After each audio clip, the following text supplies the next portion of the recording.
자, 오늘 우리에게 주시는 하나님의 말씀 함께 봅니다.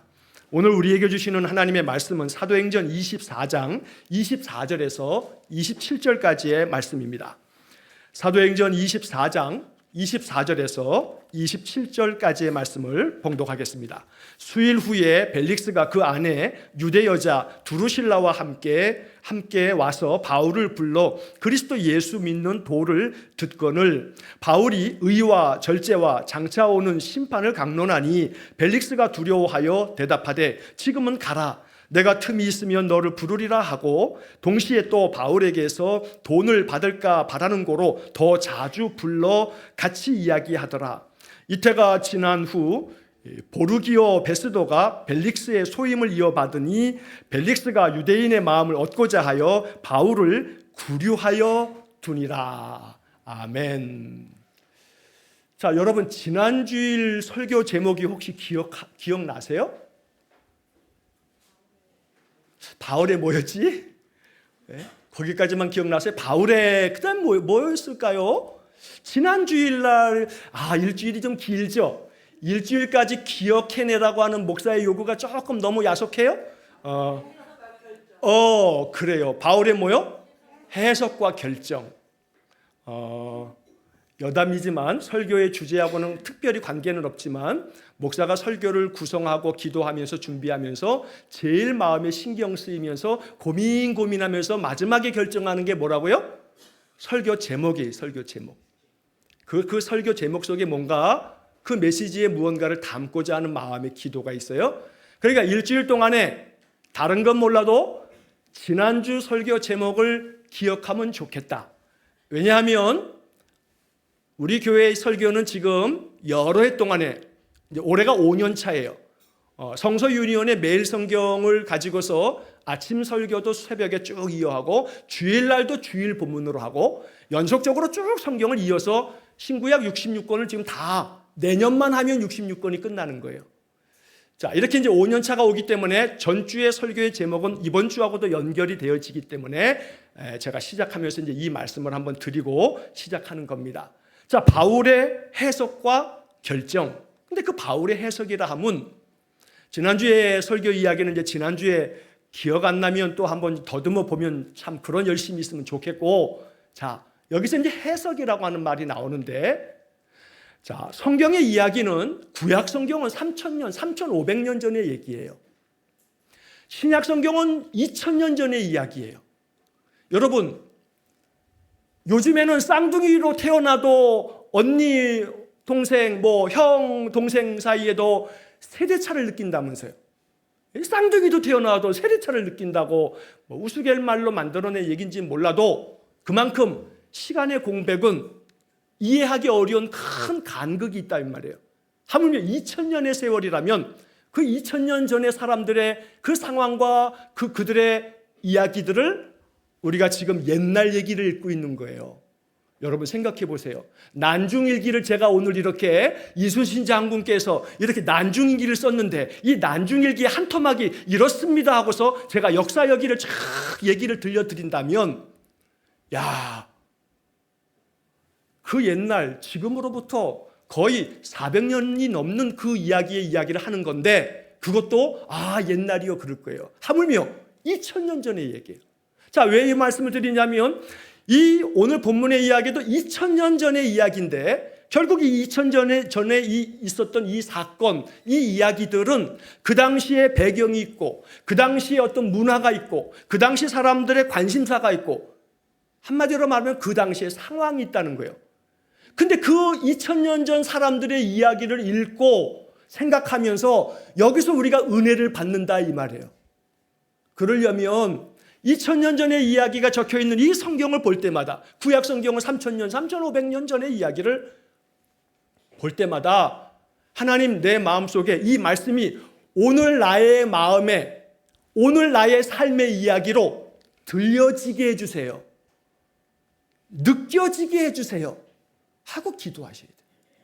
물론 목사의 설교라고 하는 것은 그 2000년 동안의 너무 긴 간격을 어떻게든지 줄여서 이 2000년 전 얘기가 오늘 우리 얘기가 되도록 목사의 설교는 그것을 해석해 드리는 거거든요. 근데 목사의 설교로 안 돼요, 안 돼. 성령께서 우리의 마음속에 가르쳐 주셔야 되는 거예요. 그걸 우리는 신학적으로 성령의 내적 조명이다 그래요. 성령께서 내 마음에 빛을 쫙 비추어 주시는 거예요. 이 말씀에 대한 이야기가 오늘 내 얘기가 되도록. 오늘 이 바울의 이야기도 여러분 이야기가 되셔야 되는 거예요. 내 얘기, 내 얘기.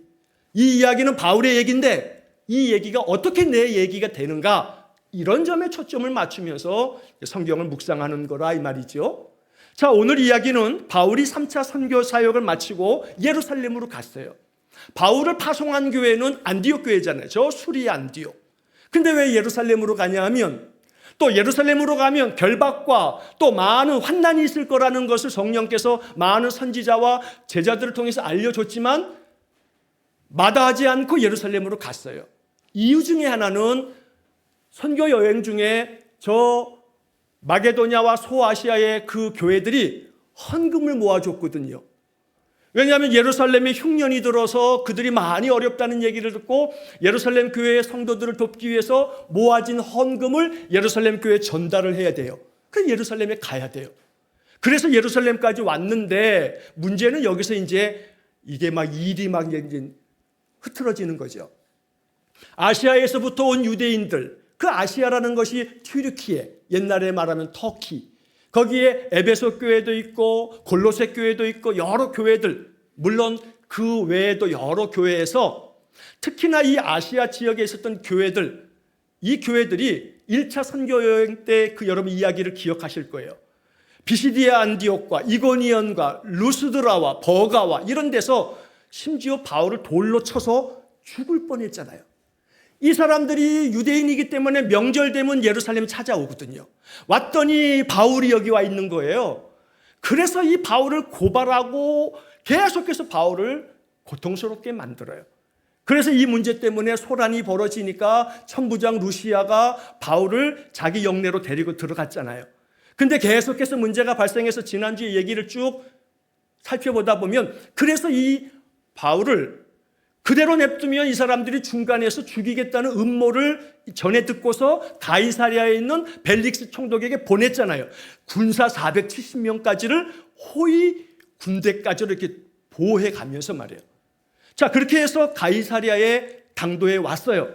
자, 당도에 오고 난 다음에 이 벨릭스가 이야기를 쭉 이쪽 저쪽 얘기를 들어봐도 이게 뭐 죄가 없거든.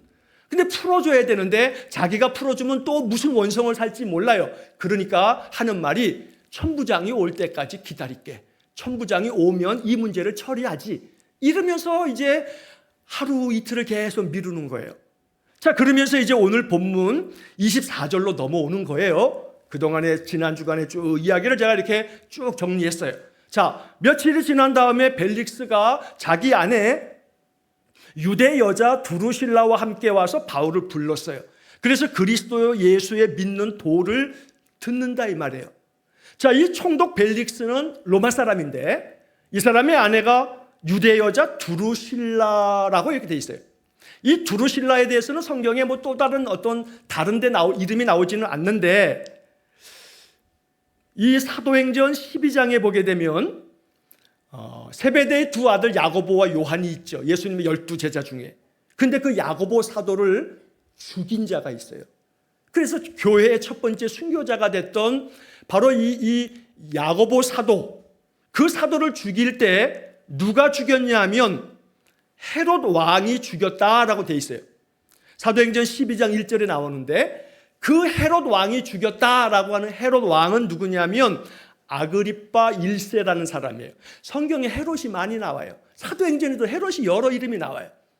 그래서 이 헤롯에 대한 이름은 나중에 한번 그 족보를 한번 저희가 한번 살펴볼 필요가 있겠는데, 예수님 태어나셨을 때 그 헤롯 왕은 구분을 하기 위해서 헤롯 대왕 그래요. 그 헤롯 대왕의 아들들 중에 하나가 이 야고보 사도를 죽였던 사도행전 12장에 나오는 헤롯이에요. 그 아들의 이름이 헤롯 아그리빠 1세라고 해요. 그 헤롯 아그리빠 1세의 셋째 딸이 누구냐면 여기 지금 나오는 두루실라. 자, 그런데 이제 이 두루실라도 사실은 전 남편들이 있어요. 얘네들이 복잡해요. 이 벨릭스도 자기 그 전 부인들이 있어요. 근데 어찌어찌 해가지고 얘네들이 이렇게 해가지고 둘이 만나서 살게 됐어요. 자, 그런데 이 두루실라는 유대 여자다 보니까 유대인들이 자꾸 이렇게 벌어지는 여러 소란들에 대한 부분에서 이게 도대체 뭔 일이야 하는 궁금증도 있었을 거고, 그래서 이 벨릭스가 이 바울을 불러다가 도대체 네가 전하는 얘기가 뭐야 하고 이제 듣고자 하는 거죠. 그래서 여기 그리스도 예수 믿는 도를 듣거늘 그러잖아요. 그 바울이 이 벨릭스와 그 아내 두루실라에게 이제 그리스도 예수의 복음을 쭉 전하는데, 오늘 성경에서는 25절에 바울이 뭘 강론했다고 되어 있냐면 세 가지가 나와요. 하나는 뭐예요? 의, 그 다음에 절제, 그 다음에 장차 오는 심판. 이 세 가지를 강론을 했다고요. 그리스도의 복음의 주제는요, 너무너무 많아요. 신앙은 우리 삶의 전 영역을 우리에게 가르치며 인도해 주시는 하나님 말씀들이거든요. 그러나 그 가운데서 이 벨릭스에게 필요하다 여겨지는 의에 대해서, 의로움에 대해서, 의로워야 구원받고 의로운 자에게 하나님 백성 되는 축복이 있고 의에 대한 것들을 얘기하면서 이 벨릭스에게는 또 하나 뭘 얘기해 주냐면 절제를 얘기해 줘요. 절제를. 왜냐하면 이 벨릭스라고 하는 사람이 지난 주 중에도 제가 아침 설교 중에 말씀드렸지만, 이 벨릭스가 유대인 역사가인 요세푸스의 기록에 의하면 이 요세푸스는 예수 믿는 기독교인이 아니에요. 유대인이에요. 유대인 역사가거든. 이 요세푸스의 그 역사 기록에 의하면 이 벨릭스라고 하는 이 그 당시에 이 총독에 대한 이야기를 쓰면서 이 총독이 좀 아주 못됐어요. 난폭하고 거칠고 유대인에 대해서도 매우 그런 태도를 취했던 인물로 묘사가 돼 있어요. 자, 그러다 보니 바울이 이 벨릭스에게 필요한 이야기는 절제다, 절제. 그래서 절제에 대한 이야기도 하면서 이런 것들과 아울러서 마지막은 장차 올 심판에 대한 이야기를 쫙 강론했어요. 그 심판에 대한 이야기를 듣다 보니 이 벨릭스가 마음이 무서웠죠. 아마 이 심판에 대한 이야기는 결국 그렇게 해서 의롭다함을 받지 못하면 심판을 받아서 저 유황불에 떨어져 그 불못에서 영원토록 하나님의 그 심판의 그 저주를 받을 거라고 아마 무시무시한 바울이 계시를 받았던 그 많은 이야기들을 들려줬을 거예요. 그래서 이 벨릭스가 두려워하면서 야, 지금은 가라. 내가 틈이 나면 널 부를게. 그러면서도 26절에 보니까 동시에 또 바울에게 돈을 받을까 바라는 거로 더 자주 불러 같이 이야기하더라. 왜냐하면 그도 그럴 것이 바울이 예루살렘 교회 아시아 교회 사람들이 모았던 헌금 갖다 줬잖아요. 그러니까 이 벨릭스가 그 소문 듣고 그런 정보가 다 들어오잖아요. 그러니까 이 벨릭스가 생각하기를 야, 이 바울이 돈이 많은 사람인가 보다. 그러면 내가 얘를 좀 계속 감옥에 넣어두면 언젠가 얘가 이 보석금을 든든히 나에게 내놓고 그러겠지 하고 돈을 바라면서 계속 부르는 거예요. 더 자주 불렀어요. 더 자주 부르면서 뭐라고 했겠어요? 안 봐도 비디오죠. 돈 내놔, 풀어줄게. 너 힘들지? 보석금 내, 그럼 풀어줄게. 근데 이제 그렇게 대놓고 할 수 없으니까 얘기를 듣는 척 하면서 옆에다가 이제 이렇게 툭툭 치는 거죠. 중요한 것은 이 벨릭스는 더 돈을 받아내기자 하는 목적 때문이었지만 결과적으로는 이 벨릭스를 바울이 더 자주 만나면서 더 자주 불려가서 더 자주 이야기하게 됐어요. 더 자주 만나서 이야기하게 됐어요. 이 완악한 벨릭스, 이 못돼 처먹은 이 벨릭스에게 그는 돈 받고 싶어서 보석금 빨리 내놔, 풀어줄게, 이런 심사였지만, 그러나 바울이 내놓을 돈이 어디 있어요?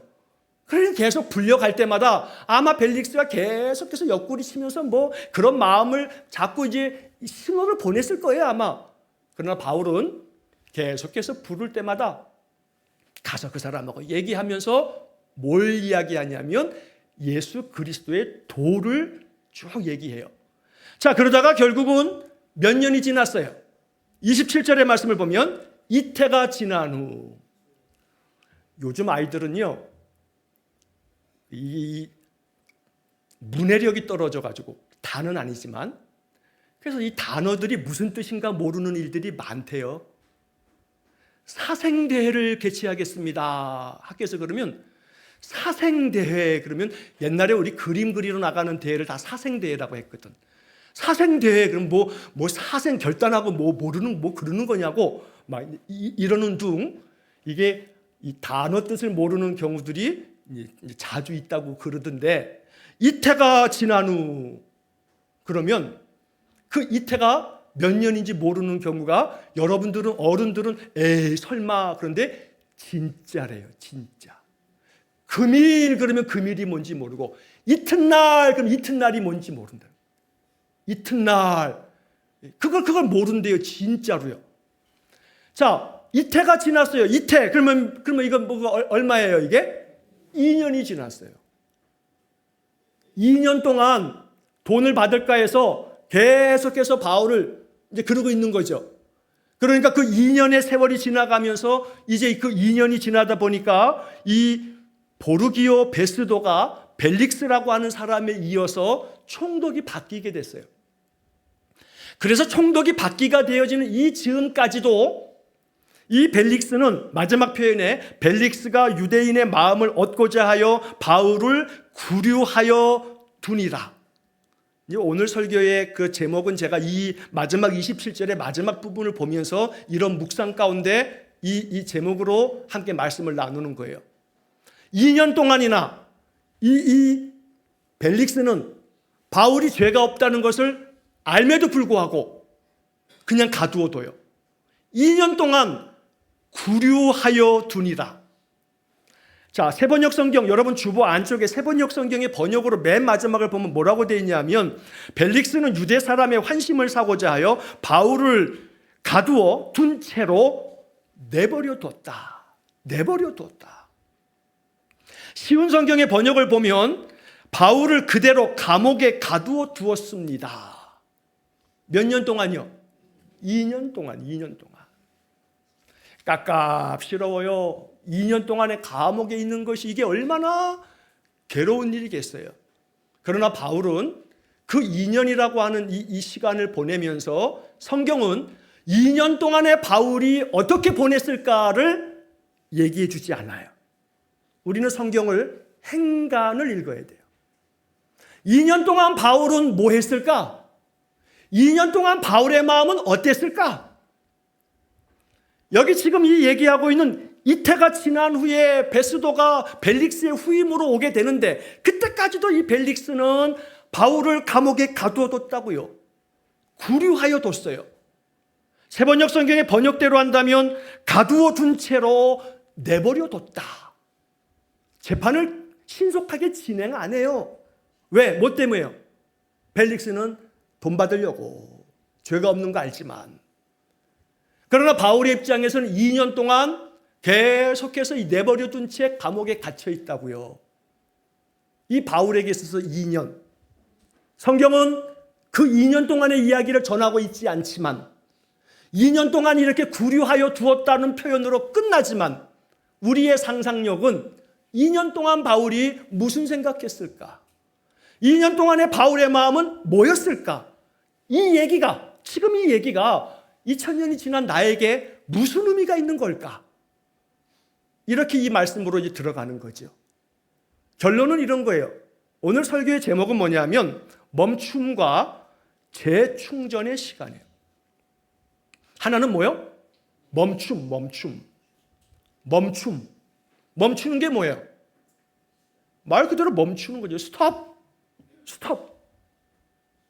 서는 거예요, 서는 거. 멈추는 것이 정체입니까? 쇠퇴요, 퇴보입니까? 아닐 수 있어요. 멈춤이 항상 내가 멈춰 있으면 사람들이 막 나아갈 것 같죠. 내가 멈춰 있으면 그러잖아요. 옛날에 학교 다닐 때 시험 볼 때 내가 좀 잠깐 쉬려고 하면 내가 쉬는 이 시간에 아무개는 지금도 계속 시험 봐서 나보다 더 많은 점수를 얻겠지 하다 보면 자꾸 마음이 멈추지 못하는 강박증에 사로잡혀요. 오늘 이 바울의 이야기에 2년이라고 하는 이 구류되어져 있고 감옥에 갇혀 있는 이 바울의 시간을 성경은 얘기하고 있지 않지만 행간의 이야기를 더듬어서 생각해 보다 보면 그 2년은 바울에게 멈춤의 시간이에요. 바울은 1차 선교 사역, 2차 선교 사역, 3차 선교 사역까지 쉬지 않고 달려왔어요. 바울에게 뭐가 필요해요? 쉼이 필요해요. 쉼이 필요해요. 멈춤이 필요해요. 멈출 줄 모르는 거예요. 멈출 줄 모르는 거예요. 누가요? 우리 인생이요. 바울은요, 매우 일 중심의 사람이에요. 어디서 그걸 알 수 있냐면 1차 선교 사역을 마치고 2차 선교 사역을 갈 때 바울이 누구랑 대판 싸워가지고 결별을 하냐면 바나바하고. 왜냐하면 바나바가 바울하고 1차 선교 사역을 다니다가 바나바의 조카였던 마가 요한이 중간에서 훌쩍 가버렸거든요. 이 괘씸한 놈. 그래가지고 2차 선교 사역을 갈 때 바나바는 마가 요한을 데리고 가자 했지만 안 돼요. 마가 요한은 데려갈 수 없어요. 지난번처럼 또 중간에 낙오하고 지만 혼자 가버리려고요. 안 돼요, 이거는. 바울은 단호하게 바나바가 그래도 이제는 좀 그러지 않을 거야. 아마 많은 얘기가 있었겠지만 바나바랑 대판 싸웠잖아요. 결별을 했어요. 바나바가 어떤 사람인데 바울에게. 그러나 이 결별을 할 만큼 이 바울은요, 일 중심의 사람이에요. 자, 그러다 보니 이 바울에게 있어서 쉰다는 것은 어찌 보면 죄책감이 들 수도 있어. 야, 쉬는 거, 멈추는 거? 이거 큰일 날 일이지. 이러다 보면 바울은 아마도 또 자기가 지금 들었던 말씀처럼 예루살렘에서 그리스도를 증거했던 것처럼 어디도 가서 증거할 거라고 주님 말씀 들었어요.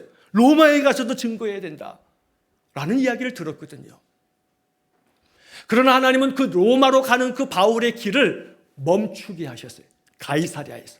가이사랴에서 배 타고 가면 로마로 그냥 가는 거예요. 근데 그 가이사랴에서 몇 년이나 머물게 하냐면 2년 동안. 그러나 그냥 놔두면 갈 거거든요. 일 중심인 바울은. 안 되겠으니까 하나님이 멈추게 만드는 거예요. 그냥 가둬버려. 그냥 감옥에 가둬버려. 꼼짝달싹 못하게 가둬버려. 간혹 이 가두어지는 이 멈춤의 시간이 하나님이 야속하게 느껴질 때가 있어요. 내 계획대로 안 돼. 내 계획이 다 틀어져. 내가 원하는 대로 일이 안 풀려. 답답해. 이게 다 송두리째 어그러져가지고 내 삶에 너무나 많은 고난이 찾아와. 견디기 힘들 만큼 마음도 위축되고 괴로워. 그게 어쩌면 그 시간들이 이 멈춤의 시간일지 몰라요. 그러나 그 멈춤의 시간은 바울에게 있어서 허비되어지는 헛된 시간이 아니라 무슨 시간이라고요? 그 다음에 재충전의 시간이라고요. 재충전의 시간. 저는 이 2년 동안에 바울이 구금되어 있는, 감옥에 갇혀 있는 이 2년 동안의 시간을 성경은 말하지 않지만 그 행간의 의미를 더듬어 볼 때 바울을 멈추게 하신 하나님이 2년 동안 강제적으로 재충전시키는 시간이 되었을 거라고 상상합니다. 이 거룩한 믿음의 상상을 저는 성령께서 제 마음에 주신 감동이라고 믿습니다. 멈춤과 재충전의 시간이 항상 우리 믿음의 사람들에게 있습니다. 또 있어야 합니다. 일주일을 사는 동안에 여러분 교회 예배당에 나오는 이 1시간 잠을 자면 일주일 동안의 피로가 더 풀릴 수 있는 시간이지만 잠자리를 걷어차고 세수도 해, 또 교회 간다 하니 또 단정하게 또 머리도 감고 그날 하루 그냥 퍼질 수 있는 시간이지만 아니, 예배당에 나오는 이 발걸음을 통해서 나는 내 영이 어찌 보면 세상에서는 멈춤의 시간일지 모르지만 허비하는 시간일지 모르지만 아니라 이 말이에요. 우리에게는 무슨 시간이에요? 재충전의 시간이에요. 하나님은 재충전을 위해서 요셉을 보디발의 아내 때문에 참 억울한 누명 쓰고 감옥에 갇히게끔 만드셨어요.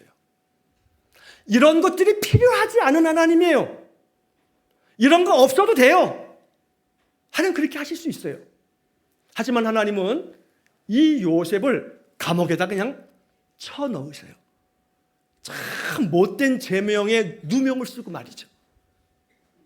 요셉에게는 멈춤의 시간이지만 그건 멈춤의 시간이 아니에요. 요셉이 하나님 만나는 시간이에요.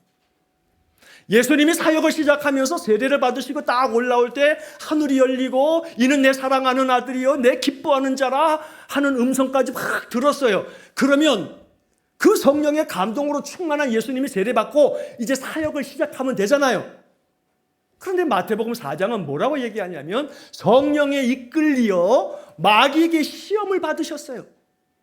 예수님 40일 동안에 광야로 성령께서 이끌어서 광야로 내모신 다음에 40일이라고 하는 시간을 예수님을 멈추게 만드셨어요. 그 멈춤의 시간이 멈춤으로 끝나는 게 아니라 40일 금식하면서 예수님은 마귀의 시험까지 받아요. 그러나 그 멈춤의 시간은 예수님에게 더 하나님의 능력 안에서 성자 하나님이니까 뭐 재충전이 필요 없어요, 사실은. 그러나 우리에게 뭘 보여주는 거예요? 멈춤은 재충전의 시간이야 라고 하는 거 보여주려고 예수님 40일 금식 후에 시험까지 받으셨다고 저는 생각해요. 결론은 바울이 이태 동안 2년 동안이나 구류하여 두니라 벨릭스에 의해서 외부적인 힘에 의해서 내가 원하는 바가 아니었는데 내 삶이 어그러졌어요. 깨졌어요. 원하는 대로 일이 풀리지 않았어요. 그래서 힘들어졌어요. 어쩌면 그런 것 때문에 내가 다 내 삶이 멈추어지는 것처럼 그래서 나는 진짜 이제는 망했어 라고 하는 생각이 들 수도 있거든요. 그러나 그 멈춤의 시간은 반드시 내 안에 재충전이 시간이 돼서 하나님 나를 내 마음 심령을 다시 새롭게 함으로 다시 힘을 얻어서 하나님 능력의 삶을 살아갈 수 있는 은혜가 있으시기를 축복합니다. 한 주간을 살아가는 동안에 여러분 멈춤의 시간을 만드시기를 축복합니다. 우리 성도들이 그 멈춤의 시간들을 잘 만들고 계세요. 아침 6시가 되면 예배하시는 분들 많이 계세요. 적어도 매일마다 15명에서 어떨 때는 뭐 20몇 명이 넘어요. 제가 깜짝 놀래요. 그런 날은. 오늘은 뭔 일이지? 제가 예배 드릴 때 여기 핸드폰에 이렇게 시계를 이렇게 해서 시간을 보면서 하지만 설교하기 전에는 유튜브를 제가 열어놔요. 그러면 여기 들어온 사람이 몇 명인가 제가 이렇게 보고 설교 시작할 때는 제가 이렇게 싹 넘겨서 이제 시간을 보면서 제가 아침마다 설교를 해요. 어떨 때는 20명이 넘게 들어와 있어. 그럼 제가 깜짝 놀래요. 웬일이지? 오늘은 뭔 일일까? 은혜가 필요한 사람들이 있는 모양이네. 이게 새벽 예배, 비대면 예배가 참 좋은 것 같으면서도 안 좋은 것 중에 하나는 누가 예배 드리는지를 몰라. 내일서부터는 제가 댓글창을 오픈을 해둘 겁니다. 그러니까 예배 마치고 나면 참석하시는 분은 아멘 하고 댓글 한번 올려놔 보세요. 내가 좀 그분을 위해서 지금 기도 좀 하게.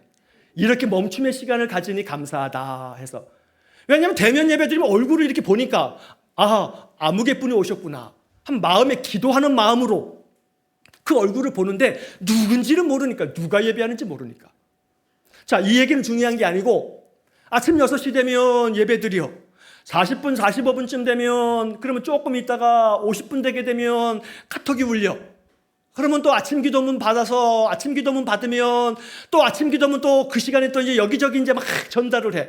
또 그 다음에 10분 지나면 7시 땡 되면은 통독하시는 분들은 통독이 들어와. 주일 아침 되면 통독 끝날 즈음에 또 중보기도 카톡방에서는 중보기도가 매일 아침 들어와. 바빠요. 야, 예수 믿는 거 바쁘다. 근데 시간의 11조를 하나님께 드리겠다는 사람들이 있어요. 오늘 우리가 사는 시대에 어떤 교회, 어떤 성도들은요. 우리가 뭐 대단한 신앙생활을 하는 거라고 우리 착각하지 말자고요. 나는 하루에 시간의 11조를 드리겠다. 24시간. 11조 몇 시간이에요? 10분의 1. 2시간이 넘어. 시간의 11조를 하나님께 드리겠다고 하고 기도하고 또 성경 보고 필사도 하고 막 그런 성도들이 많아요. 딴 교회. 우리 교회도 얼추하다 보면 필사까지 하는 분들은 시간의 11조를 드릴 거예요 아마. 근데 낼름 그냥 주일날만 주시는 말씀만 먹어도 나 일주일 삽니다. 자신의 영혼에 대해서 너무 과대평가를 하고 있어요. 안 돼요, 안 돼요. 그러니 하루하루 매일같이 우리가 기도하는 그 주기도 중에 일용할 양식을 주옵시고, 영적인 말씀도 일용할 양식을 공급받아야 돼요. 매일매일 멈춤의 시간이 여러분들에게 주어지기를 축복합니다. 만드세요. 멈춤의 시간을 만드세요. 지금 아침마다 그렇게 하나님 앞에 멈춤의 시간을 가지시는 분들은 그대로 하시면 되겠고, 그렇지 않은 분들도 잠시 하루에 다만 몇 분이라도, 몇십 분이 아닌 다만 몇 분이라도 잠시 멈추어서 아침 기도문도 한번 곱씹어 보고, 그러면서 그 멈춤의 시간은 찬송 한 곡이라도 불러보고 찬송을 듣는 그 작은 시간은 우리에게 무슨 시간이 된다고요? 재충전의 시간이 된다고요. 하나님 바울을 2년 동안 멈추게 했지만 바울은 재충전이 돼서 이제 이 바울은 로마로 갈 수가 있었던 거예요. 그러므로 우리 신앙, 우리 인생의 삶에 멈춤과 재충전의 시간을 만드시는 영적 지혜가 있기를 축복합니다. 이것이 우리의 인생을 정말 복되게 만듭니다.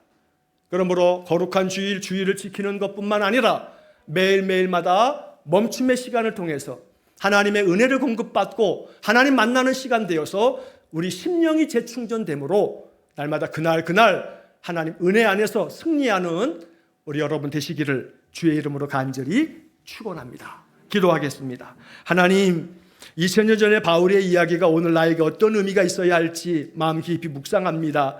2년 동안에 구류당하여 멈춰 있었던 바울의 그 시간을 더듬어 생각해 봅니다. 그러나 그 멈춤은 퇴보도 아니고, 또한 그 멈춤은 정체도 아니고, 오히려 그 멈춤은 바울에게 재충전이 되었음을 우리가 묵상하면서 우리 인생 속에, 우리의 삶의 많은 시간 속에 하나님 예배하기 위해서 멈추고, 찬송 부르기 위해서 잠시 멈추고, 잠시 하나님 앞에 한마디 기도하기 위해서 멈추는 시간이 우리의 영을 살려내는 시간 되어서 날마다 멈춤과 재충전의 시간을 통해 하나님의 은혜를 누리는 성도들 되게 해 주옵소서. 예수님 이름으로 기도하옵나이다. 아멘. 우리 구주 예수 그리스도의 은혜와 하나님 아버지의 극진하신 사랑과 성령의 교통하심이 인생의 삶의 멈춤과 재충전의 시간을 날마다 만들어 하나님의 은혜를 더 풍성히 경험하기를 소원하는 머리 숙인 귀한 성도들 위해와 저들 가정과 온 가족들 위해, 주의 몸된 교회 위해, 이 나라 이 민족 위해 우리가 파송한 이종수 목사님, 김정현 선교사님, 우리 애시리와 은시리와 저들이 사역하는 삿포로 국제 그리스도 교회와 저들 성도들 위해, 세상 열방 위해 영원토록 함께 하시길 축원하옵나이다. 아멘.